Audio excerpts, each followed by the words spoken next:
Hello everyone, welcome back to this new video. आप सभी का स्वागत है इस 70 बीपीएससी प्रीलिम्स के सेशन में।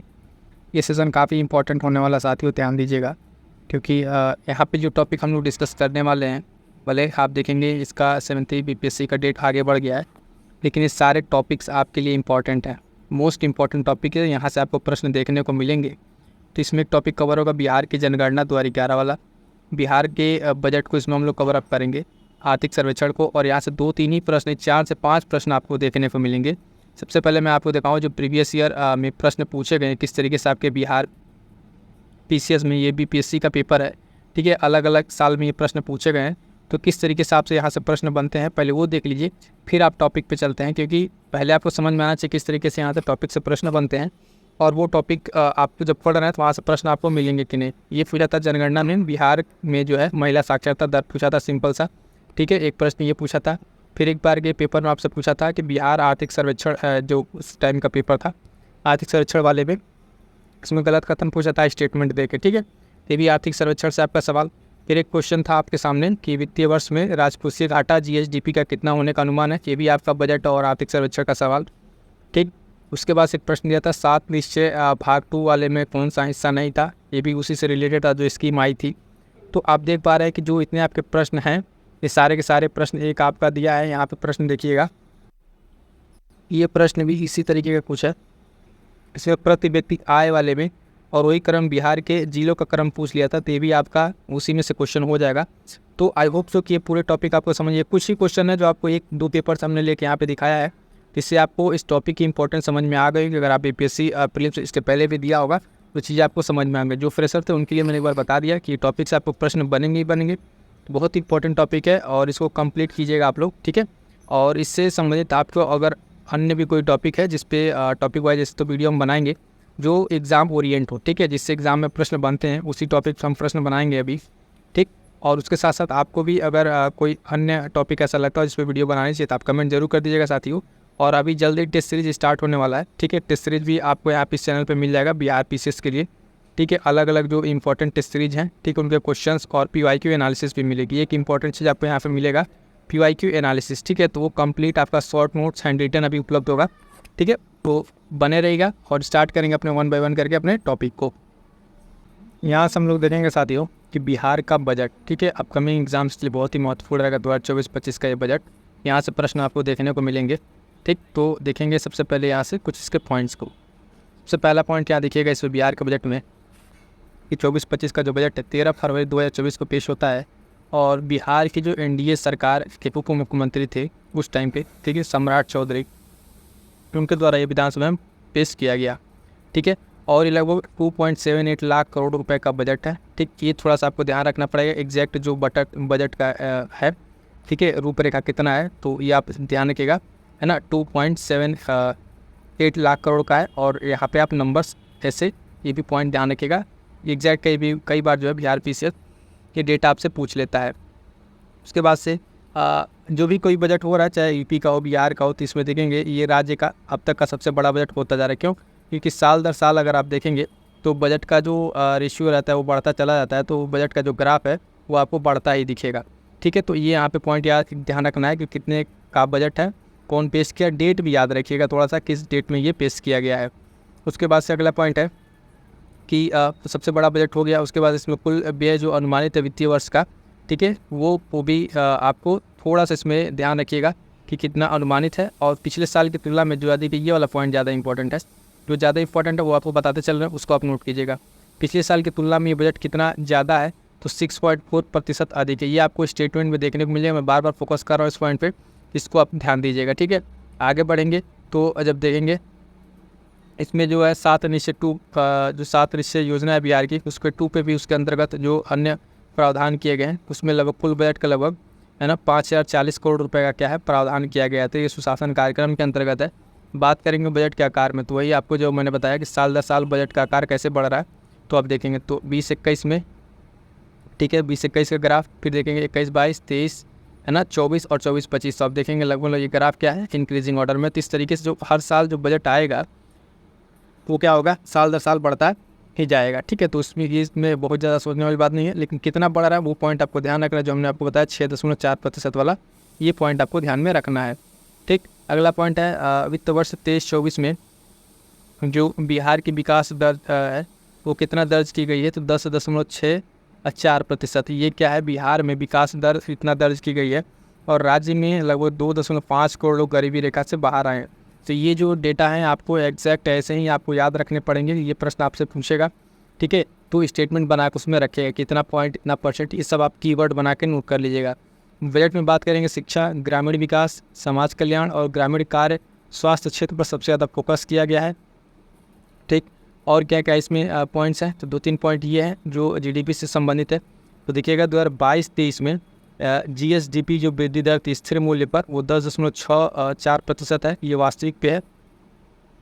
अनुमानित की बात करेंगे 23-24 में, ठीक है, चालू मूल्य पर तो 15.5%, और 24-25 में देखेंगे जीएसडीपी जो चालू मूल्य पर है वो 13.5% क्या है, ये अनुमानित है। तो ये सारे फैक्ट्स भी आपको थोड़ा सा ध्यान रखिएगा।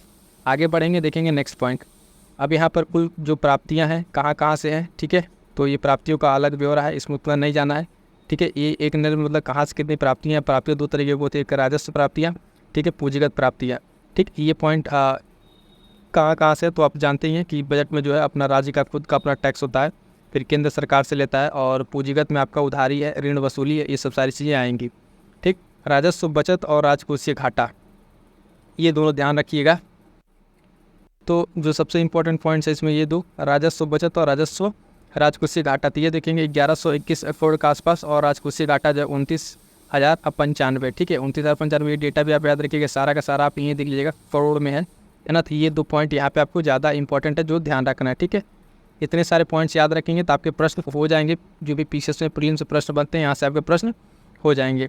अब देखिएगा कुछ बजट की मुख्य बातें हैं, जिसमें क्या क्या बातें हैं। सकल राज्य जो है घरेलू उत्पाद जीएसडीपी, उसमें क्या किस तरीके से है, तो इसमें भी जो मौजूदा कीमत पर जो दिखाया जा रहा है, ठीक है, राज्य के लिए जीएसडीपी जो है 9,76,514 करोड़, ये अनुमानित है। और पिछले वर्ष की तुलना में वृद्धि कितना है, यही इंपॉर्टेंट है। जो स्टेटमेंट वृद्धि देगा 13.5% दर्शाती है, और उसके बिहार के जीएसडीपी कितने बढ़ने का अनुमान है, 15.5% के हिसाब से जो जीएसडीपी बढ़ने का अनुमान है। आगे बढ़ेंगे, जो पॉइंट देखेंगे प्रति व्यक्ति आय। ठीक है, जीएसडीपी जो है प्रति व्यक्ति आय में क्या है, तो प्रति व्यक्ति आय की जो कीमत है वो अनुमानित लगभग 59,637 के आसपास रुपये में है, और पिछले वर्ष की तुलना में वृद्धि जो है 14%। ये अब जो ऐसा कि बिहार पीसीएस कह चुका है कि यूपीएससी के पैटर्न पर भी कुछ प्रश्न आ रहेंगे, तो उसमें ये आपको स्टेटमेंट के तरीके से देखने को मिलेंगे। जो यहाँ पर देखेंगे राष्ट्रीय स्तर पर प्रति व्यक्ति आय है उससे काफ़ी अधिक है। ठीक, उससे काफ़ी अधिक होने का अनुमान ऐसा लगाया जा रहा है। आगे बढ़ेंगे, बेरोजगारी दर की बात करेंगे, तो बेरोजगारी और आवधिक जो श्रम बल सर्वेक्षण है उसमें क्या बताया जा रहा है, तो बिहार के उसमें बताया जा रहा है 3.9% की बेरोजगारी दर, जो राष्ट्रीय स्तर 3.2 से क्या है कहीं अधिक है। अन्य बेरोजगारी के मामले में 15 से 29 वर्ष की जो आयु की बेरोजगारी है 13.9% थी, जो राष्ट्रीय 10% से भी अधिक है। यानी कहीं ना कहीं अगर बिहार में बात करें तो बिहार में बेरोजगारी जो है यहाँ पर राष्ट्रीय स्तर से ज़्यादा देखने को मिल रही है। आगे बढ़िएगा, राजस्व एवं पूंजीगत व्यय में क्या है, राजस्व और पूंजीगत व्यय में तो इसमें भी वही अनुमानित है। इसमें बहुत ज़्यादा जो पॉइंट से ध्यान आप नहीं भी रखेंगे तभी काम चल जाएगा। आगे बढ़िएगा, जो इंपॉर्टेंट पॉइंट है उसको देखिए। राजस्व प्राप्तियाँ हैं, ठीक है, राजस्व बचत है, ठीक, प्राप्तियाँ बचत, और ये घाटा, ये वाला पॉइंट फिर से ध्यान दीजिएगा, ये इंपॉर्टेंट रहेगा, मोस्ट इंपॉर्टेंट पॉइंट। तो मैं आपको बता रहा हूँ राजकोषीय घाटा। ठीक, तो वित्तीय वर्ष 24-25 में बताया ना, घाटा कितना लगभग 29,095.42 करोड़ रुपये का है। इसका परसेंटेज याद रखिए, घरेलू उत्पाद का जो है 2.98% है। ठीक है, ये पॉइंट याद रखेंगे तो यहाँ तक आपका काम चल जाएगा। सीधे सीधे यही पॉइंट पूछेगा आपसे प्रीलिम्स में, तो ये आपको ध्यान रखना होगा। आगे बढ़ेंगे, तो अब क्या है, प्रतिबद्ध आय है, इसमें कितना खर्च होने का अनुमान है, तो वही देखेंगे कितना 92,882 करोड़ रुपये खर्च होने का अनुमान है। और प्राप्तियाँ इसमें भी वही हैं लगभग, अलग अलग कैटेगरी से। फिर आइए देखिए यहाँ पे किस तरीके से राजकोषीय घाटा और राजकोषीय बजट है जो वो वेरी कर रहा है ईयर वाइज, है ना। तो यहाँ पे राजस्व बचत 23-24 और 24-25, इसमें क्या है कि ये आपका कंपेरेटिवली जब स्टेटमेंट का प्रश्न बनेगा वहाँ पे ये पॉइंट आपको काम आएंगे। जीएसडीपी देखेंगे 22-23 में कितना 3.47% का यहाँ पर अनुमानित था राजकोषीय घाटा, 23-24 में जो 8.9% और 24-25 में 2.98%। इसका मतलब है एक बार थोड़ा सा बढ़ा बीच में, फिर आकर फिर जो है घाटा, ये क्या होगा घाटा। ठीक है, तो ये दोनों पॉइंट आपको ध्यान रखना है। राजस्व बचत की अगर बात करें तो ये क्या है, इसमें 0.52% और फिर 24-25 में क्या हो गया 0.11%। ये क्या है, ये अनुमानित है यहाँ पे। ठीक है, इतने सारे पॉइंट्स क्लियर हैं। अब देखिएगा यहाँ पर क्या है, मौजूदा कीमतों पर बिहार की अर्थव्यवस्था। इसके बारे में अगर हम बात करेंगे मौजूदा कीमतों पर बिहार की अर्थव्यवस्था क्या है, तो कृषि क्षेत्र का जो विकास है वो 6.7% के साथ विकास होगा और राज्य की अर्थव्यवस्था जो वो 25% का योगदान इसमें कर रहा है कृषि। विनिर्माण क्षेत्र की बात करें 6.8% का विकास दर रहेगा और राज्य की अर्थव्यवस्था में 17%। यानी अगर आप बात करें तो ये देखिएगा, ये प्राइमरी सेक्टर, ये सेकेंडरी सेक्टर और ये आपका टर्शियरी सेक्टर। ठीक है, तृतीय क्षेत्र। तो सेवा क्षेत्र जो 13% के विकास के दर के साथ आगे बढ़ रहा है और सर्वाधिक जो 58% का योगदान दे रहा है। ये पॉइंट मोस्ट इंपॉर्टेंट है जो मैं बता रहा हूँ। इतना पॉइंट्स अगर आपको याद रहेंगे तो आपके प्रीलिम्स के प्रश्न यहाँ से हो जाएंगे। ठीक है, इसी में से घूम फिर के स्टेटमेंट बनेगा, फैक्ट बनेगा। ये पॉइंट आपको याद रखना है। ठीक है, बहुत ही महत्वपूर्ण पॉइंट है तीनों, प्राइमरी, सेकेंडरी, टर्शियरी का कितना विकास दर है तीनों का, 6.7 प्राथमिक का, 6.8 द्वितीय का और 13% जो है तृतीय का। योगदान कितना दे रहा है ये, तो योगदान देखिएगा इसमें जो है 25% आपका प्राइमरी, 17% द्वितीय और तृतीय 58% का योगदान है। राज्य में अगर बात करेंगे रुपया कहाँ से आता है तो वो थोड़ा सा देख लीजिए, जो इसमें टॉप 3 है वो ध्यान रखिएगा। जो राज्य के बजट में जो पैसा आ रहा है उसमें कहाँ से सबसे ज़्यादा आ रहा है, तो केंद्र के जो कर में हिस्सा है उसका अंश लगभग 40.5% है। केंद्र सरकार से सहायता अनुदान 18% के आसपास और राज्य सरकार के राजस्व कर जो है वो 19.47%। ठीक है, टॉप 3 भी अगर इसमें याद रखेंगे तो लॉजिकल आर्डर में तो आपको काम चल जाएगा यहाँ से रुपया कहाँ आता है। फिर बाकी ये 3 अन्य देख लीजिएगा। उसके बाद से रुपया कहाँ जाता है राज्य का सबसे ज़्यादा, तो सामाजिक सेवा में जाएगा लगभग 38.89%, सामान्य सेवा, फिर आर्थिक सेवा। तो सामाजिक सेवा ध्यान रखिएगा, इसमें टॉप पे खर्चे हैं राज्य के। ठीक है, टॉप में यही है। सिंपल सा अगर स्टेटमेंट बनेगा तो सबसे ज़्यादा यहीं से उठा बना लेगा कि राज्य का सबसे ज़्यादा खर्च जो है कहाँ जाता है पैसे का, सामाजिक आर्थिक, कोई एक स्टेटमेंट बन सकता है। तो टॉप 3 का याद रखिएगा क्योंकि अब पैटर्न जो यूपीएससी के पैटर्न पर बनेगा तो इसी तरीके के प्रश्न आपको देखने को मिलेंगे। आगे बढ़ेंगे। अब देखिए कुछ जो स्कीम्स हैं इंपॉर्टेंट विभाग के अकॉर्डिंग। ठीक है, अब जो विभाग है, ठीक है, डिपार्टमेंट वाइज कितना कितना करोड़ राशि दिया गया है, ये उसका टोटल जो स्कीम का व्यय है वो और प्रतिशत, ये दोनों महत्वपूर्ण रहेगा। जैसे कि मैं आपको पहले बता दूँ इसमें कौन कौन सा सबसे ज़्यादा इंपॉर्टेंट है, वो पॉइंट आपको ध्यान रखना है। यहीं से प्रश्न बनेंगे। ठीक है, प्रश्न यहीं से बनेंगे बजट के, है ना। 2-3 पॉइंट उधर बताएं वो, और ये यही से प्रश्न आपको देखने को मिलते हैं। तो इसमें पहला पॉइंट देखिएगा, शिक्षा विभाग आपको देखना है, स्वास्थ्य विभाग, उसके बाद से शिक्षा स्वास्थ्य, 2 मोस्ट इंपॉर्टेंट। उसके बाद से एक देख लीजिएगा आप इसमें कौन सा, ये वाला समाज कल्याण विभाग। ठीक, और एक और इम्पोर्टेंट नीचे है इधर आपका कृषि। ठीक है, कृषि विभाग को लेके। तो इतने अगर 3-4 इतने अगर आप बाकी देखना आपको सब है, थोड़ा सा एक बार पॉइंट आउट कर लीजिएगा कितना कितना है, लेकिन टॉप 3 जो बता रहे हैं ये मोस्ट इंपॉर्टेंट रहेगा। शिक्षा विभाग कितना है, लगभग आप देखेंगे यहाँ पर ना 52,639 करोड़ के आसपास है, लगभग कितना 18.89% यहाँ पर दिखाया गया है। स्वास्थ्य विभाग, ठीक है, 14,932 करोड़ रुपये के आसपास है, 5.3% के आसपास। बाकी इसकी लिस्ट लंबी है, उतना आपको ध्यान रखने की जरूरत नहीं है, लेकिन जो 2-3 बता रहे हैं वो आपको ध्यान रखना है। ये 2 मोस्ट इंपॉर्टेंट है। और एक नीचे आपको हमने बताया कृषि वाला। ठीक, कृषि वाला भी ध्यान दीजिए, कृषि कहाँ गया, यह कृषि विभाग आपका है ना, लगभग सीधा 3600 करोड़ के आसपास, 1.29%। ठीक है, आगे बढ़ेगा। खेल विभाग भी अगर देखना चाहें तो देख लीजिएगा, खेल विभाग के लिए तो लगभग 183 करोड़ के आसपास है, ये बहुत इसका परसेंटेज कम है। ठीक है, और इसको एक बार आप देखना चाहें तो इसको एक बार स्क्रीनशॉट लेके यहाँ से देख लीजिएगा। जो मैंने बता दिया है इंपॉर्टेंट वही है, उतना देख लेंगे काम चल जाएगा। अब यहाँ पे देखिए जो इंपॉर्टेंट तथ्य बनेंगे बजट से रिलेटेड, वो आपको ये जो यहाँ के सारे स्टेटमेंट है आपको क्या रखना है, एकदम रट जाना है। क्या करना है, रट जाना। मैं फिर से कह रहा हूँ एकदम रट जाइएगा, कहीं से इस पर आए प्रश्न तो गलत ना हो। पहला देखिएगा पॉइंट क्या कह रहा है इसमें, 2024-25 में राजकोषीय घाटा जीएसडीपी का कितना रहने का अनुमान है, तो बताया गया कितना 2.98%। ठीक है, 2.98% रहने का अनुमान है। मोस्ट इंपॉर्टेंट मैंने बताया है। राष्ट्रीय जो बचत है जीएसडीपी का 0.1% रहने का अनुमान है। 22-23 में बिहार का जीएसडीपी वृद्धि दर कितना था, 10.64%। कब का है ये, 22-23 का बता रहा है। बिहार सरकार ने 7 निश्चय 2 के लिए कितने रुपए खर्च करने बताए, 5,040 करोड़ के रुपए आवंटित किए हैं। ये मोस्ट इंपॉर्टेंट मैंने आपको बता ही दिया है। समग्र शिक्षा अभियान के लिए बात करेंगे 14,596 करोड़ आवंटित। मनरेगा के लिए ध्यान दीजिएगा, मनरेगा वाला पॉइंट भी इसमें देख लीजिएगा, चर्चा में रहा है मनरेगा। ठीक, आगे बढ़ेंगे और कौन कौन से स्कीम पे। राष्ट्रीय स्वास्थ्य मिशन जो है उसके लिए आप देखेंगे, है ना, 3620 करोड़ रुपए का आवंटन है। प्रधानमंत्री जो आवास योजना है शहरी वाला, उसके लिए 2103 करोड़ के आसपास। स्मार्ट सिटी मिशन के लिए 640 करोड़ रुपए। प्रधानमंत्री ग्राम सड़क योजना के लिए 2071 करोड़ रुपए ये आवंटित है। तो ये जो इम्पोर्टेंट है इसको आप ऐसे ग्राफ बना के, पॉइंट टेबल बना के आप ऐसे नोट कर लीजिएगा। यहाँ से प्रश्न आपको देखने को मिल जाएंगे। अगला पॉइंट है, कह रहा है प्रधानमंत्री ग्राम सड़क हो गया, स्मार्ट सिटी हो गया, स्टूडेंट क्रेडिट कार्ड योजना, ये थोड़ा चर्चा में रहा। स्टूडेंट क्रेडिट कार्ड योजना, इसके लिए 700 करोड़ रुपये का प्रावधान है। और क्या बताया गया है, 89 ITI, ठीक है, ITI जो हैं उनको सेंटर ऑफ एक्सीलेंस बना देगा। ये मोस्ट इंपॉर्टेंट, इसको भी लगाइए, ठीक है। कितने हैं ये नंबर याद रखिएगा, 89 ITI को सेंटर ऑफ एक्सीलेंस बनाया जाएगा। उसके साथ साथ 400 इलेक्ट्रिक बसों का संचालन होगा। कितने, 400 इलेक्ट्रिक बसों का संचालन होगा। 2025 तक 100% स्मार्ट मीटर लगाने का लक्ष्य रखा गया। ये लक्ष्य याद रखिएगा, ईयर 2025, क्या 2025 ईयर याद रखिएगा। यहाँ से आपको देखने को प्रश्न मिलेंगे।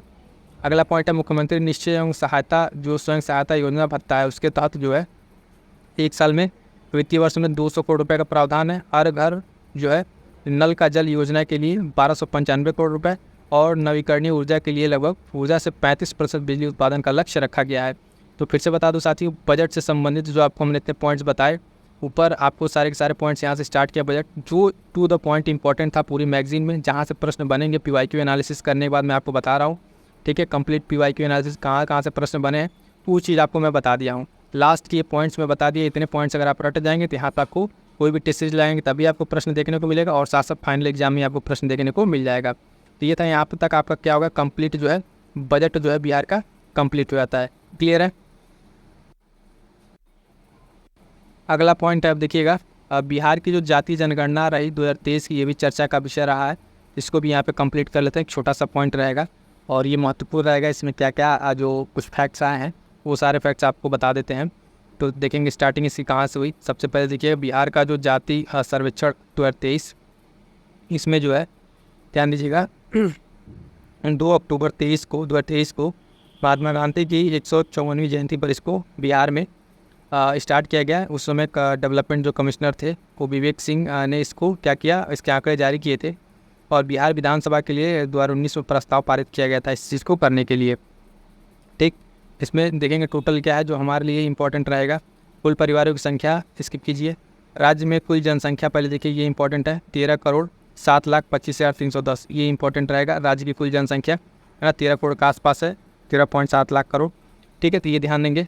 और इसमें जो बिहार में जाति आधारित जनगणना 2 चरणों में पूरी की गई, ठीक। पहला चरण और दूसरा चरण, ये थोड़ा सा देख लिए कब कब स्टार्ट हुआ। पहला चरण आपका देखेंगे जनवरी 23 में स्टार्ट हुआ, दूसरा चरण अप्रैल 23 में भी स्टार्ट हुआ। इसमें क्या है, पहले वाले में इसमें राज्य के सभी घरों की संख्या को गिना गया और दूसरे वाले में क्या किया गया, दूसरे चरण में आप देखेंगे इसमें किया गया, दूसरे चरण घर में रहने वाले व्यक्ति और उनकी जाति, उपजाति और बाकी चीज़ों की जानकारी एकत्र की गई। तो पहले चरण में घर गिने गए, दूसरे चरण में उनके बारे में बाकी इन्फॉर्मेशन ली गई। अगला पॉइंट है इसमें कि दूसरे चरण का जब इसमें स्टार्ट हो गया 80% लगभग काम, तो पटना हाई कोर्ट ने उसके बाद से 4 मई 2023 को जातिगत जनगणना को रोक लगा दी थी। फिर बाद में इसके बाद इसको खारिज कर दिया गया। इसके बाद जो पुराना काम था उसको कंप्लीट कर लिया गया था। बस इसमें बीच में थोड़ा सा डिस्टर्बेंस हुआ था, कोर्ट आया था तो रोक लगाई थी। अब यहाँ पे जो पूरा बिहार का जातिगत जनगणना आया, इसमें क्या क्या पॉइंट्स निकल कर आए हैं। तो बिहार की जातिगत जनगणना के अनुसार राज्य की कुल आबादी में अत्यंत पिछड़ा वर्ग का प्रतिशत जो है सर्वाधिक है, ठीक है। तो ये ध्यान दीजिएगा, सबसे ज़्यादा कौन है, अत्यंत पिछड़ा वर्ग है। और बिहार सरकार की जारी सूचियों के अनुसार राज्य में कुल जातियों की संख्या लगभग 214 है। यानी बिहार राज्य में आपकी कंप्लीट कितनी जातियाँ हैं, लगभग 214 जातियाँ हैं। और बिहार जनगणना जो 2023 के कुल 6 धर्म शामिल थे। इसमें जो जातिगत जनगणना 23 में कितने धर्म हैं, 6 धर्म शामिल। अभी उनका परसेंटेज भी देखेंगे और जातिगत हम लोग आंकड़ा भी देखेंगे। आगे बढ़िएगा, देखिएगा क्या क्या पॉइंट और है। बिहार की जो जाति सर्वेक्षण के अनुसार कुल आबादी में सबसे अधिक आबादी कौन सा है, हिंदू धर्म की है, ठीक है, टॉप पर ये है। उससे बाद सबसे कम आबादी जैन धर्म की है। तो ये दोनों याद रखिएगा, स्टेटमेंट वाले प्रश्न बनेंगे, टू द पॉइंट भी प्रश्न बनेंगे। तो बिहार जातिगत जनगणना में जो सामने आया सबसे ज़्यादा आबादी कौन सी है, तो हिंदू धर्म की है। उसके बाद से सबसे लो पे जैन धर्म है। अगला पॉइंट, बिहार की जाति जो सर्वेक्षण 23 के अनुसार अन्य पिछड़ा वर्ग जो है और अति पिछड़ा वर्ग संयुक्त रूप से कुल आबादी का लगभग 63% है। कितना प्रतिशत, 63% है। तो जो पॉइंट इसमें आंकड़े आ रहे हैं बहुत महत्वपूर्ण रहेंगे, इसको ध्यान दीजिएगा। अगला पॉइंट कह रहा है भारत में अंतिम बार जाति आधारित जनगणना हुई थी तो 1931 में हुई थी लास्ट टाइम। बिहार की जातिगत जनगणना के अनुसार सर्वाधिक जनसंख्या वाली जाति जो है वो कौन सी है, तो यादव है। यानी बिहार में जो सबसे ज़्यादा कास्ट के रूप में देखें तो उस हिसाब से जाति में कौन है, सबसे ज़्यादा डोमिनेंट कौन है, तो यादव है, ठीक। ये पॉइंट ध्यान रखिएगा। बिहार जाति आधारित गणना के अनुसार जो है भारत का जो है पहला राज्य बन गया। जाति आधारित जनगणना करने वाला कौन सा राज्य बन गया पहला, तो ये इंपॉर्टेंट रहेगा, मोस्ट इंपॉर्टेंट। ये सारे पॉइंट जो अभी आपको 4-5 पॉइंट्स यहाँ से बताए हमने, ये जातिगत जनगणना के बहुत ही महत्वपूर्ण है रिजल्ट है, इसको आपको ध्यान में रखना है। तो यही है यहाँ पे जो प्रतिशत है आप देखेंगे, पिछड़ा वर्ग, अति पिछड़ा वर्ग, अनुसूचित, ठीक है, सामान्य वर्ग, है ना। तो कुल जनसंख्या से नहीं मतलब परसेंटेज याद रखिएगा।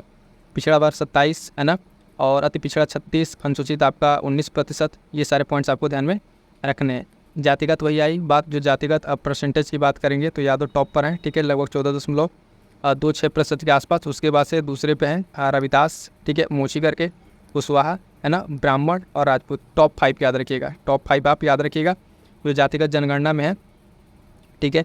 टॉप 5 आपको याद रखना है, ठीक है। तो 5 में कौन आ रहे हैं आप देखेंगे, 5 में यही आ रहे हैं, यादव, है ना, रविदास, कुशवाहा, ब्राह्मण और राजपूत। ये पाँचों आपको याद रखने। क्रोनोलॉजिकल ऑर्डर भी पूछ सकता है कि बिहार जातिगत जनगणना में जो है 5 जो टॉप की जाति हैं उनका क्रम क्या है, तो ये मोस्ट इंपॉर्टेंट रहेगा, ध्यान रखिएगा। आगे बाकी जो है आप ऐसे देख लीजिएगा, उससे आपका काम चल जाएगा। धर्म के आधार पर देखेंगे जो जनसंख्या है उसमें टॉप पर हिंदू है, फिर उसके बाद मुस्लिम आबादी, ईसाई, सिख और बौद्ध, ठीक है।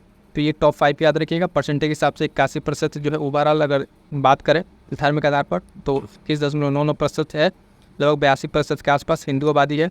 मुस्लिम आबादी लगभग 17.7% के आसपास, 18 के आसपास मानिए। तो उसके बाद ईसाई बहुत ही नाम मात्र, ठीक है, 2 यही है।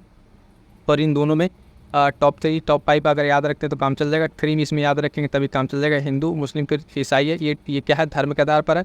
और फिर धर्म में जब जाएंगे आगे डिटेल में तो इस वाले डिटेल में देखेंगे तो टॉप 5 में आपको ये जाति देखने को मिलेगी। तो ये था साथियों आपका कंप्लीट जो है बिहार की जातीय जनगणना 2023, और यहाँ से जो भी इंपॉर्टेंट प्रश्न बन सकते थे वो हमने आपको बता दिया है।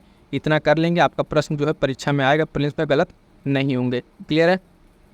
बिहार की जनगणना, ठीक है, बिहार जो जनगणना है 2011 वाला, इसमें कौन कौन से इंपॉर्टेंट टॉपिक है सारे टू द पॉइंट यहाँ पे आपको पॉइंट्स मिलेंगे, और एग्जाम्स में यहाँ से प्रश्न सीधे सीधे आपको देखने को मिलेंगे। तो स्टार्ट कीजिएगा। देखिएगा पहला पॉइंट कह रहा है कि कुल जनसंख्या के बारे में क्या आंकड़ा यहाँ पे दिया हुआ है। तो देखिएगा जनगणना 2021 के अंतिम आंकड़ों, ठीक है, ये 11 कर लीजिएगा, ठीक है, 21 कर दिया है, ठीक है। इसके अनुसार बिहार की कुल जनसंख्या जो है, ठीक है, कुल जनसंख्या आपको यहाँ दिया हुआ है। इसमें अब पुरुष की जनसंख्या की अगर बात करेंगे साथियों, ठीक है, तो इसमें ये ध्यान रखिएगा कि जो कुल जनसंख्या है लगभग आपके 10 करोड़ के आसपास बिहार की जनसंख्या है। लेकिन इसमें जो एग्जाम ओरिएंट पॉइंट क्या पूछ रहा है कि आप ये देखिएगा पुरुषों की जो जनसंख्या साथियों, इसमें देखिएगा 52.14%, ठीक है, ये, और महिलाओं की संख्या जो है वो लगभग 47.86%। ये प्रतिशत आप जो देख रहे हैं यहाँ पे, ये पॉइंट दोनों याद रखिएगा। कुल टोटल आपसे एग्जैक्ट इस तरह की जनसंख्या नहीं पूछेगा, अनुमानतः एक लगभग आप इतना ध्यान रखिएगा कि लगभग 10 करोड़ के आसपास जनसंख्या है, ठीक है। और इसमें जो 2 पॉइंट ये है ये बहुत इंपॉर्टेंट है कि कितना प्रतिशत आप देखेंगे पुरुष और कितना प्रतिशत महिला जनसंख्या है, ठीक। आगे बढ़िएगा। अगला पॉइंट कह रहा है कि कुल जनसंख्या के संदर्भ में बिहार जो है तीसरे स्थान पर है पूरे देश में, ठीक है। बिहार किस स्थान पर है, तो आपका देखेंगे इसमें तीसरे स्थान पर बिहार है, किसमें, पॉपुलेशन के मामले में, ठीक है, तीसरे स्थान पर है। और इसके साथ साथ यहाँ देश की कुल जनसंख्या का लगभग 8.6% जनसंख्या निवास करती है। तो कितने प्रतिशत जनसंख्या यहाँ पर है, परसेंटेज ऑफ टोटल पॉपुलेशन अगर आप देखेंगे मतलब देश के कम तुलना में, तो पूरी जनसंख्या यहाँ पे कितनी है, लगभग 8.6% जनसंख्या यहाँ पे निवास करती है। ये 2 पॉइंट याद रखिएगा। पहला ये कि तीसरे स्थान पर है और 8.6%। जो इंपॉर्टेंट पॉइंट्स है, फैक्ट्स है, वो मैं बता दूंगा आपको। जहाँ पे याद रखना है वो आपको वहाँ पे एकदम याद रखना पड़ेगा, वही आपको स्टेटमेंट में देखने को मिलेगा। सर्वाधिक जनसंख्या वाला जिला आप देखेंगे तो आपको यहाँ पे कौन मिलेगा, पटना है, और जबकि न्यूनतम जनसंख्या वाला जिला जो है शेखपुरा, ठीक है। ये 2 जिला याद रखिएगा, इंपॉर्टेंट है ये। सबसे ज़्यादा जनसंख्या वाला कौन सा है, आपका हो जाएगा पटना, ठीक है। और दूसरे बाद से सबसे न्यूनतम जनसंख्या वाला क्या हो जाएगा, आपका शेखपुरा हो जाएगा, ठीक है। उसके बाद से कुछ इंपॉर्टेंट ज़िले हैं जो देख लीजिए, टेबल के फॉर्म में है, मतलब टॉप 5 पॉपुलेशन में सबसे ज़्यादा कौन से ज़िले हैं, ठीक है। सर्वाधिक जनसंख्या वाले टॉप 5 ज़िले और न्यूनतम जनसंख्या वाले 5 ज़िले, इसलिए क्योंकि अभी आपको एक प्रश्न हमने दिखाया कि उस प्रश्न में आपको क्रोनोलॉजिकल ऑर्डर मतलब क्रम सेट करने को दे दिया था। तो इस तरीके से भी प्रश्न बनेंगे। तो देखिएगा सर्वाधिक जनसंख्या में पहले पर पटना है, उसके बाद से आएगा आपका पूर्वी चंपारण सेकंड पे, तीसरे नंबर पर मुजफ्फरपुर, चौथे पर आएगा मधुबनी और पाँचवें पर गया। तो ये टॉप 5 जनसंख्या के मामले में सर्वाधिक ज़िले हैं। न्यूनतम जनसंख्या की बात करेंगे तो सबसे कम शेखपुरा में है, उसके बाद से शिवहर, अरवल, है ना, लखीसराय और जहानाबाद। ये 5 ज़िले आपको देखने को यहाँ पे मिलेंगे। तो ये बहुत इंपॉर्टेंट है, जो भी आप फैक्ट पढ़ेंगे उसके टॉप 5 याद रखिएगा। अब इस टाइम जो बीपीएससी का पैटर्न बदला हुआ है, उसमें आपको जो है डेटा अरेंज करने को दे रहा है। पहले सीधा सीधा पूछ लेता था, सबसे ज़्यादा बताइए, सबसे कम बताइए, लेकिन वर्तमान में क्या है, थोड़ा सा पैटर्न बदला हुआ है, तो इस तरीके से आपको टॉप 5 भी याद रखना है। बात करेंगे साथियों ग्रामीण जनसंख्या की, ठीक है। ग्रामीण जनसंख्या के बारे में देखिए, कुल जनसंख्या है, यहाँ भी फिर आपको नंबर नहीं ध्यान देना, बस ये देखना है परसेंटेज। तो 88.71%, ये परसेंटेज आपको याद रखना है। अनुमानतः ग्रामीण जनसंख्या बिहार में कितनी है, लगभग 38.71% है। और पुरुष जनसंख्या, महिला जनसंख्या, फिर इसको ऐसे रहने दीजिए, डेटा से आपको एग्जैक्ट इस तरीके नंबर नहीं पूछेगा, परसेंटेज ध्यान रखिएगा। सर्वाधिक ग्रामीण जनसंख्या वाला जिला आपका देखेंगे तो पूर्वी चंपारण है, ये मोस्ट इंपॉर्टेंट है, ठीक है। ये सर्वाधिक आपके पास जब देखेंगे तो ग्रामीण जनसंख्या वाला जिला कौन सा, पूर्वी चंपारण। उसके साथ साथ न्यूनतम ग्रामीण जनसंख्या वाला जिला जो है आपका शेखपुरा हो जाएगा, ठीक है, शेखपुरा। तो ये सब आप इसी तरीके से नोट्स भी बना लीजिएगा, हम आपको शॉर्ट नोट्स टेलीग्राम से प्रोवाइड करा देंगे, टेलीग्राम से जुड़ जाइएगा, ठीक है। वहाँ पे हम आपको इससे शॉर्ट नोट्स प्रोवाइड करा देंगे। बाकी यहाँ से आप क्लास करके नोट्स बनाना चाहें तो बना लेंगे, वो और आपके लिए बेहतर होगा। देखिएगा सर्वाधिक जनसंख्या वाले जिले, ठीक है, सर्वाधिक जो जनसंख्या मतलब ये ग्रामीण जनसंख्या की बात कर रहा है। अब न्यूनतम जनसंख्या वाले जिले, तो यहाँ पे पूर्वी चंपारण, मुजफ्फरपुर, मधुबनी, समस्तीपुर और गया, ये 5 है। लेकिन ये जनसंख्या किस मामले में, ग्रामीण जनसंख्या के मामले में ध्यान दीजिएगा। अभी हमने आपको ओवरऑल जनसंख्या के बारे में बताया, अब ये ग्रामीण जनसंख्या के बारे में। तो यहाँ पे न्यूनतम जनसंख्या में शेखपुरा, शिवहर, अरवल, इसमें टॉप 3 भी याद रखेंगे तो काम चल जाएगा, 5 नहीं याद रखेंगे तो भी आपका काम चल जाएगा। अगला पॉइंट है कि सारी जनसंख्या कितनी है बिहार में, तो आप देखिएगा लगभग 11.29%, ठीक है, 11.29% के आसपास क्या है, सारी जनसंख्या है ना। और कितना आपका इसमें ग्रामीण, ठीक है, दोनों याद रखेंगे। फिर यहाँ पे पुरुष दिया है, जनसंख्या महिला, इससे कोई मतलब नहीं। सर्वाधिक शहरी जनसंख्या वाला जो आपका जिला है यहाँ पर वो है आपका पटना, ठीक। और न्यूनतम आपका कौन सा हो जाएगा, फिर से वही शिवहर यहाँ पर आपको देखने को मिलेगा। शिवहर जो है न्यूनतम सारी जनसंख्या और सबसे ज़्यादा सारी जनसंख्या आपकी पटना में देखने को मिलेगा। आगे बढ़िएगा, अगला पॉइंट देखिएगा।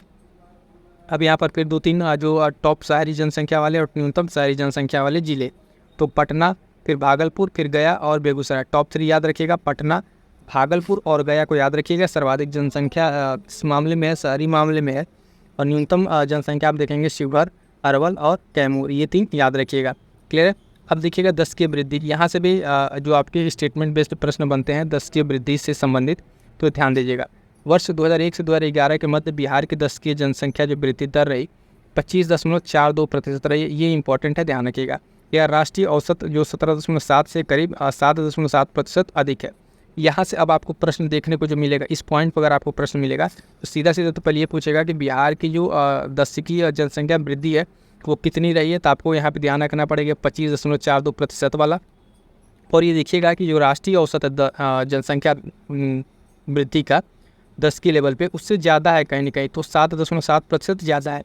तो यहाँ पे कंपेरेटिवली जो आपका स्टेटमेंट वाला प्रश्न बनेगा, यहाँ से आपको इस तरीके से मिला के बनाएगा, तो ध्यान दीजिएगा। अगला पॉइंट कह रहा है कि बिहार की यह 10 की जनसंख्या वृद्धि वर्ष 1911 से 21 के मध्य जो ऋणात्मक हो गई थी, ठीक है। मतलब एक पॉइंट ये भी है कि बिहार की एक समय था कि जो इसकी 10 की जनसंख्या वृद्धि थी वो ऋणात्मक में चली गई थी।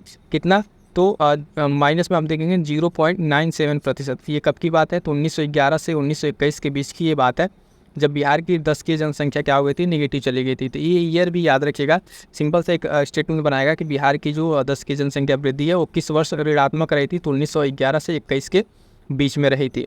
आगे बढ़ेंगे, अगला पॉइंट कह रहा है कि सर्वाधिक 10 की जनसंख्या वृद्धि दर वाला जिला कौन सा है, तो मधेपुरा 31.12% के साथ, और न्यूनतम 10 की जनसंख्या वृद्धि वाला जिला आपका है गोपालगंज, ठीक है। तो ये 2 जिले याद रखिएगा, है ना, कि जब 10 के जो डिकेडल पॉपुलेशन ग्रोथ हो रहा है उसमें आपका मधेपुरा सबसे टॉप पर था, ठीक है, लगभग 31.12% के साथ, और न्यूनतम किसके साथ था, तो गोपालगंज के साथ ये था, ठीक है। ये पॉइंट क्लियर है। अब देखिएगा कुछ टॉप 5 जिले आपको इसी तरीके से इस जनसंख्या वृद्धि दर पे जो डिकेडल आपका है 10 की वृद्धि, तो पहले पे मधेपुरा है, फिर यहाँ पे कहेंगे टॉप 3 याद रखिएगा तो आपका काम चल जाएगा। मधेपुरा, किशनगंज और अररिया, ठीक है, ये टॉप डिकेडल वाले में है, और न्यूनतम में गोपालगंज, अरवल और दरभंगा, ये 3 जिले याद रखिएगा, ठीक है। यहाँ पे जो 3 जिले याद रखेंगे, इनके परसेंटेज नहीं भी याद रखेंगे तो काम चलेगा, बट नाम याद रखिएगा कौन कौन से जिले हैं। और पहले और ये इसका जो टॉप पे है उसका आप परसेंटेज भी ध्यान रखिएगा, 31.12% डिकेडल यहाँ पे ग्रोथ रेट थी। अगला पॉइंट है जनसंख्या घनत्व, मोस्ट इंपॉर्टेंट है ये पॉइंट, यहाँ से प्रश्न भी देखने को मिलते हैं। बिहार का जनघनत्व जो है 2011 की जनगणना के अनुसार 1106 है। यह बहुराष्ट्रीय जनघनत्व जो 382 से 724 अंक अधिक है। यह देश का सर्वाधिक सघन बसा हुआ राज्य है, यानी टॉप अगर आप देखेंगे सबसे ज़्यादा पॉपुलेटेड अगर देखेंगे, ठीक है, तो आपको क्या मिलेगा यहाँ पर, आपको बिहार में देखने को मिलेगा। तो सबसे ज़्यादा अगर पूछे कि जनघनत्व वाला भारत का राज्य कौन सा है, तो आपका अपना ये बिहार ही होगा, ठीक है। बिहार सबसे ज़्यादा पॉपुलेटेड जो जनघनत्व के मामले में देखेंगे, पॉपुलेशन के मामले में नहीं, जनघनत्व घनत्व यह कि मतलब जो 1 किलोमीटर में कितने लोग रह रहे हैं, कितनी डेंसिटी है, कितने मतलब होता है ना आबादी, कितनी घनी आबादी है, उस मामले में आप देखेंगे बिहार क्या है, पहले पर है। तो ये ध्यान रखिएगा कितना है यहाँ पर, 1106 है, ये पॉइंट भी याद रखिएगा। अब देखिएगा कुछ टॉप जो ज़िले हैं, जो ज़िले आपके हैं, है ना, सर्वाधिक जनघनत्व वाले ज़िले, न्यूनतम जो जनघनत्व वाले, सबसे टॉप पर कौन ज़िला है, तो शिवहर आपका है, जिसमें लगभग जनसंख्या घनत्व 1880 के आसपास है। सबसे पॉपुलेटेड मतलब जनघनत्व के मामले में शिवहर है, उसके बाद से पटना आएगा। ये वाला पॉइंट इंपॉर्टेंट है, ध्यान दीजिएगा, यहाँ पे गलती होने के चांसेस रहेंगे, क्योंकि आप देखिएगा यहाँ पर जो पॉइंट है, आपको लगेगा कि हाँ पटना सबसे ज़्यादा डेंसली होगा, लेकिन नहीं, यहाँ पे सबसे ज़्यादा आप देखेंगे डेंसिटी के मामले में आपका पटना 9 होकर क्या है, आपका शिवहर है, ठीक है। तो ये मोस्ट इंपॉर्टेंट पॉइंट है, यहाँ गलती होने के चांसेस रहते हैं, ध्यान दीजिएगा। उसके बाद इधर क्या है, न्यूनतम वाले में कैमूर है बाबुआ, ठीक है, कैमूर जिला आप देखेंगे, यहाँ पे न्यूनतम जनघनत्व है, ठीक। फिर से वही टॉप 5 देख लीजिएगा, यहाँ पे टॉप में शिवहर, पटना, दरभंगा, वैशाली और बेगूसराय। उसके बाद इधर जो न्यूनतम में कौन कौन सा है, तो कैमूर, उसके बाद से जमुई, बांका और पश्चिमी चंपारण और रोहतास, ठीक है। ये ज़िले आपके क्या हैं, न्यूनतम जनघनत्व वाले हैं, लेकिन ये हम सबसे ज़्यादा फोकस करेंगे, आपको बताएंगे कि ये ध्यान रखिएगा, शिवहर है सबसे ज़्यादा जनघनत्व में, पटना नहीं है। क्लियर है यहाँ तक। अगला पॉइंट है लिंगानुपात। लिंगानुपात क्या है, इसमें क्या है, तो लिंगानुपात में यहाँ पे जो पॉइंट है देखिएगा, 2011 की जनगणना के अनुसार अंतिम आंकड़े जो थे, बिहार का जो लिंगानुपात है 918 है, 918 ध्यान रखिएगा, ये इंपॉर्टेंट है, ये डेट आपको याद रखना है। जबकि राष्ट्रीय औसत से 943 से 25 कम है। और सर्वाधिक लिंगानुपात वाला जो जिला है आपका गोपालगंज है, और न्यूनतम कौन सा है, मुंगेर का है। फिर उसी पैटर्न पर हम आगे बढ़ेंगे, और टॉप वाला देखने के बाद से फिर उसके बाद से क्या देखेंगे, टॉप 5 जिले भी देखेंगे। तो ध्यान रखिएगा लिंगानुपात बिहार का कितना है, 918 है।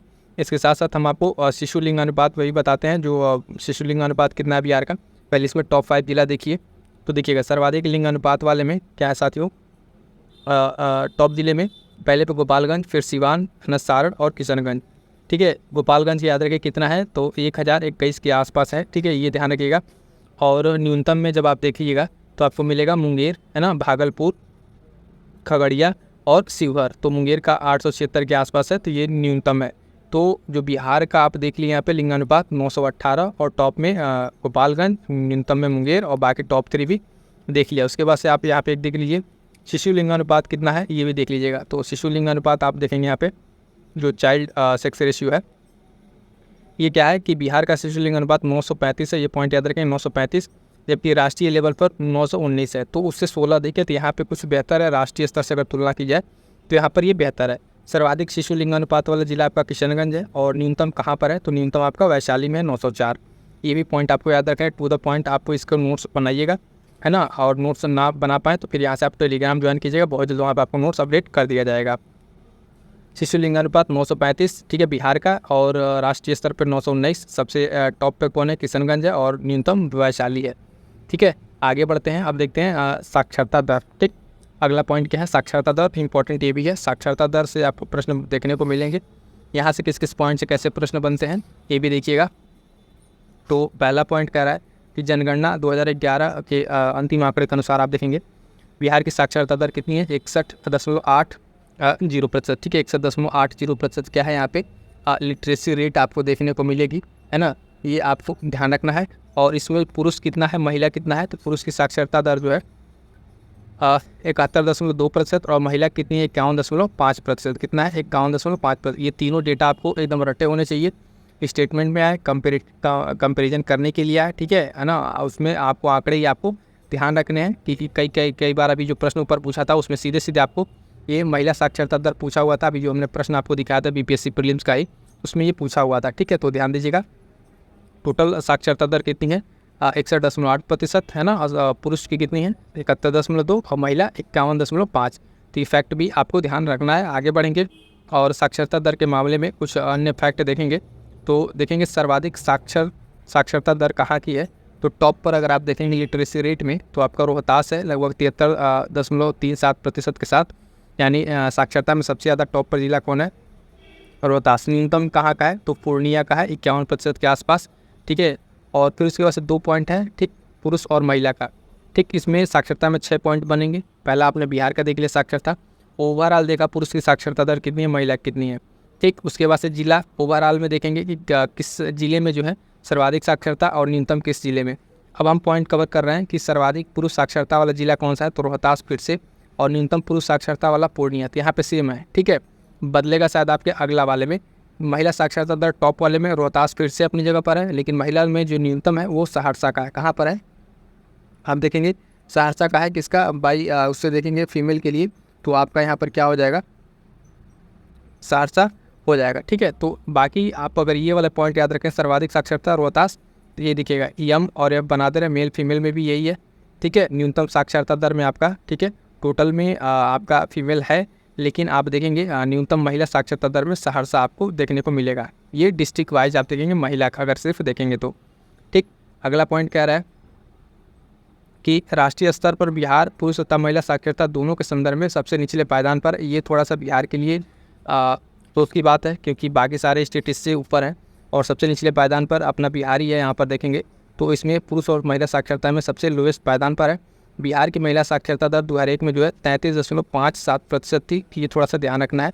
उसके बाद से बढ़ा कितना है, तो बहुत ज़्यादा उसमें इम्प्रूवमेंट देखने को नहीं मिला है, ठीक है, पिछले उससे कंपेरेटिवली अगर देखें तो, ठीक। आगे बढ़िएगा, सर्वाधिक साक्षरता दर, ठीक है, और न्यूनतम साक्षरता दर, सर्वाधिक और न्यूनतम साक्षरता दर के बारे में अगर बात करेंगे साथियों, तो टॉप पर वही रोहतास, फिर पटना, भोजपुर, मुंगेर और औरंगाबाद। ये ओवरऑल में ज़िले हैं और ये मिनिमम में ज़िले हैं। तो न्यूनतम में पूर्णिया, सीतामढ़ी, कटिहार, मधेपुरा और सहरसा, ये क्या है आपके? तो आप देखिएगा यहाँ पर ये आपके न्यूनतम साक्षरता वाले ज़िले हैं, ठीक है। तो ये टॉप 5 आपको याद रखने पड़ेंगे। इसमें आपको साक्षरता दर के और न्यूनतम वाले में टॉप 5 आपको याद रखने ही पड़ेंगे। आगे बढ़ेंगे, देखेंगे ये शिशु जनसंख्या, ठीक है, चाइल्ड पॉपुलेशन का क्या हाल है 0 से 6 वर्ष में। तो वर्ष 2011 की जनगणना के अनुसार बिहार की जो शिशु जनसंख्या है, फिर यहाँ पे नंबर उतना नहीं ध्यान रखना है, बालक और बालिकाओं की संख्या है, नंबर समय नहीं ध्यान रखना है। जो पॉइंट याद रखना है वो देखिएगा कि जनसंख्या के सर्वाधिक जनसंख्या वाला जिला आपका पूर्वी चंपारण है और न्यूनतम में कौन सा आपका जिला? शेखपुरा है, ठीक है। तो ये सारे आप एक फ्लो चार्ट के माध्यम से जरूर बना लीजिएगा, ताकि आपका ऐसे मेल फीमेल, ठीक है, पुरुष महिला बना के बनाइएगा कितना कितना है, डिस्ट्रिक्ट वाइज बना रहे हैं, ठीक है, टॉप पर बना रहे हैं, लोएस्ट बना रहे हैं, मैक्सिमम बना रहे हैं। तो इस तरीके से अगर आप पॉइंट अब बनाएंगे तो आपका सारा का सारा पॉइंट क्या होगा, इसमें कवर अप हो जाएगा, ठीक। आगे बढ़ते हैं, ये शिशुलिंग अनुपात हो गया। अनुसूचित जाति के बारे में देखते हैं क्या डेटा है, तो ये थोड़े से इंपॉर्टेंट रहेंगे। अनुसूचित जाति और अनुसूचित जनजाति के बारे में बिहार में पहला है अनुसूचित जाति। इसमें क्या है, इसमें जो आंकड़े हैं जाति की कुल संख्या इतनी है, इसको छोड़िए। राज्य की कुल जनसंख्या का लगभग कितना प्रतिशत है, परसेंटेज में ध्यान रखना है, 15.9% है, ठीक है, 15.9% है, ये ध्यान रखना है। इसमें पुरुष इतने, महिला इतना, छोड़िए इसको। सर्वाधिक में अब देखिए कौन जिले हैं और न्यूनतम में कौन जिले हैं। तो सर्वाधिक जनसंख्या वाला जिला कौन सा है? गया है आपका। अनुसूचित जाति के बारे में अगर देखें सबसे टॉप पर जिला कौन है, तो गया। न्यूनतम में आप देखेंगे शिवहर है। और जनसंख्या प्रतिशत के मामले में देखेंगे और न्यूनतम प्रतिशत में तो गया, इधर और किशनगंज इसमें बदल जाएगा, ठीक है। परसेंटेज के मामले में और पॉपुलेशन के मामले में दोनों अलग हैं, ठीक है। तो टॉप पर तो दोनों में आपका गया ही है, लेकिन न्यूनतम वाले में शिवहर और किशनगंज ये बदल रहे हैं। ये दोनों पॉइंट आप ध्यान रखिएगा। आगे बढ़ेंगे, देखेंगे अगला पॉइंट, अनुसूचित जनजाति। इसमें क्या कह रहा है, कुल अनुसूचित जाति जो जनजाति है संख्या इतनी है, राज्य की कुल जनसंख्या का 13% है। कितना? 13%। ये पॉइंट याद रखिएगा। जितना बता रहे हैं, जो पॉइंट आपको फोकस करा रहे हैं वो पॉइंट याद रखिएगा, आपके एग्जाम के प्रश्न गलत नहीं होंगे, ठीक है। तो इसी ध्यान रखिएगा। सर्वाधिक जनसंख्या कहाँ है, तो पश्चिमी चंपारण में इनकी है अनुसूचित जनजाति की। और न्यूनतम कहाँ पर है, तो शिवहर में, यहाँ पर भी शिवहर है, ठीक। प्रतिशत की अगर बात करेंगे साथियों, प्रतिशतता की बात करेंगे तो सर्वाधिक जनसंख्या प्रतिशतता पश्चिमी चंपारण यहीं पर, ठीक है। और न्यूनतम में आप देखेंगे औरंगाबाद, खगड़िया, समस्तीपुर, ये सब जिलों में क्या है, यहाँ पे मिनिमम है, ठीक। और धार्मिक जनगणना की बात कर लेते हैं। अभी एक और आगे इंपॉर्टेंट टॉपिक अभी आपको देखने को मिलेगा, जो जातीय जनगणना हाल फिलहाल में हुई है, जातीय जनगणना 23 की, उसके बारे में हम लोग बात करेंगे क्योंकि वो भी इंपॉर्टेंट टॉपिक रहेगा, तो देखिएगा उसको भी, ठीक है। धार्मिक जनगणना 2011 के अनुसार क्या क्या आंकड़े हैं, तो देखिएगा यह राज्य की कुल आबादी का लगभग कौन सा हिंदू धर्म को मानने वाले व्यक्तियों की संख्या सर्वाधिक इस राज्य में, ठीक है। इनकी जो संख्या लगभग 82.69% के आसपास है। और बाकी अन्य जनसंख्या में कौन कौन से जातियाँ हैं उनको आंकड़े को देख लीजिए। धार्मिक जनगणना आंकड़े, हिंदू की बात की जाए तो सर्वाधिक 82% के आसपास, 82.69%। उसके बाद से दूसरे नंबर पर कौन जाती है यहाँ पे, तो मुस्लिम आबादी है 16.87%। ईसाई ठीक है 0 पॉइंट में ठीक है चला गया। बौद्ध इस पॉइंट में, सिख, जैन और अन्य, और जिनका उल्लेख नहीं है वो भी लगभग कुछ पॉइंट में है। तो 2 याद रखिएगा ठीक है। हिंदू और मुस्लिम का यहाँ पॉपुलेशन रेशियो, ये स्टेटमेंट आपसे पूछ लिया जाएगा। 82.69% हिंदू और 16.87% क्या है यहाँ पे मुस्लिम आबादी है। उसके बाद से कुछ यहाँ पे अन्य पॉइंट, जो पॉइंट इंपॉर्टेंट है उनसे। बिहार में सर्वप्रथम जनगणना 1872 में हुई थी, जबकि नियमित जनगणना जो 1881 से आरंभ हुई थी। तो यानी जो देश वाला जनगणना स्टार्ट हुआ तो उसी के साथ बिहार में भी स्टार्ट हुआ था। 2011 के जनगणना के अनुसार जो कुल जनसंख्या की बात करें तो 8.6% आबादी जो है निवास करती है, और 2001 में की बात करें तो 8.7% थी। बिहार की जीवन जो प्रत्याशा है औसत आयु है वो 68.9 वर्ष है ठीक है। तो ये पॉइंट आपको यहाँ तक क्लियर हो जाना चाहिए। ये तीनों पॉइंट बहुत ही महत्वपूर्ण है। यहाँ से प्रश्न बन चुके हैं। 1872 से स्टार्ट हुई, रेगुलर आपको 81 में स्टार्ट हो रही है ना। और कुल जनसंख्या 8.6% अभी है 11 के अनुसार। और यहाँ की बिहार की जो लाइफ एक्सपेक्टेंसी, जो जीवन प्रत्याशा है वो आपका 68.9 वर्ष है ठीक है। तो ये सारे पॉइंट्स आपको आई होप सो क्लियर हो गए हैं। तो यहाँ तक जो है साथी हम लोग बिहार की जनगणना की बात करें, जो जनगणना 2011 यहाँ तक क्या हो गया हमारा कंप्लीट हो जाता है। क्लियर है। ये मैं बताऊँ कि देखेंगे यूपी पीसीएस के लिए करंट अफेयर, ये करंट अफेयर कंप्लीट महामैराथन है आपका जनवरी से लेके अगस्त तक का ठीक है। कंप्लीट इसमें 500 से ज़्यादा इंपॉर्टेंट क्वेश्चन कवरअप है, और उसके साथ साथ इन्वायरमेंट की कंप्लीट एक वीडियोज़ आ गई है ठीक है। इसको जाकर आप कंप्लीट एक वीडियो में आप इसको कंप्लीट कीजिए फटाफट से। ये भी वीडियो आने वाला है, और जो आ गया है उसमें देखेंगे कि एनसीएंट का आपका कंप्लीट आया हुआ है। इसमें क्या है कि कंप्लीट रिवीजन आपको एक वीडियो मिल जाएगा। तो इस तरीके से यहाँ से आप इस चैनल के माध्यम से जुड़ के रिवीजन अपने कीजिए। तो उसके साथ साथ जनवरी के कुछ important current affair test series के माध्यम से इसको कंप्लीट कराया जा रहा है ठीक है। एक सेशन ये चल रहा है ठीक है। बाकी देखेंगे फुल लेंथ टेस्ट सीरीज चल रही है, और ये बहुत महत्वपूर्ण कुछ अलग से सेशन है जो आपके लिए बहुत ही महत्वपूर्ण है। जैसे संविधान संशोधन से परीक्षा में प्रश्न आता है, तो इस तरह की वीडियोज़ भी चैनल पर अवेलेबल है ठीक है। Uttar Pradesh budget special complete करा दिया गया है, जहाँ से आपको 2 से 3 प्रश्न देखने को मिलेंगे। मोस्ट इंपॉर्टेंट डिसीजन होने वाला है, और एक बहुत ही इंपॉर्टेंट वीडियो आने वाली सरकारी योजनाओं को लेकर ठीक है। तो ये सब सारी चीज़ें रहेंगी। फटाफट से आप जुड़ जाइए और यहाँ से जुड़िए। उसके साथ साथ आप देखेंगे पीडीएफ के लिए क्या कीजिए, टेलीग्राम से जुड़िए। यहाँ से चीज़ें आपको अपडेट मिलती रहेंगी, और इतनी सब चीज़ों को अपने साथ कीजिए। और अंततः मैं एक चीज़ कहना चाहूँगा, अपनी तैयारी पे विश्वास रखिए। आपने जो पढ़ा है वहीं से चीज़ें आएंगी ठीक है। रिवाइज़ करते रहिएगा ठीक है। रिवाइज़ करते रहिएगा, बार बार चीज़ों को पढ़िए, रिवाइज़ कीजिए। जो चीज़ छूट गया उसको छोड़िए, बाकी जितना पढ़ा उसको रिवाइज़ कीजिए, अच्छे से तैयार कीजिए, और सीसेट पे खास कर ध्यान रखिएगा। मिलते हैं किसी नेक्स्ट वीडियो में, तब तक के लिए thank you so much. Further आपके कोई कमेंट्स वगैरह रहते हैं तो आप कमेंट करके ज़रूर बता दीजिएगा।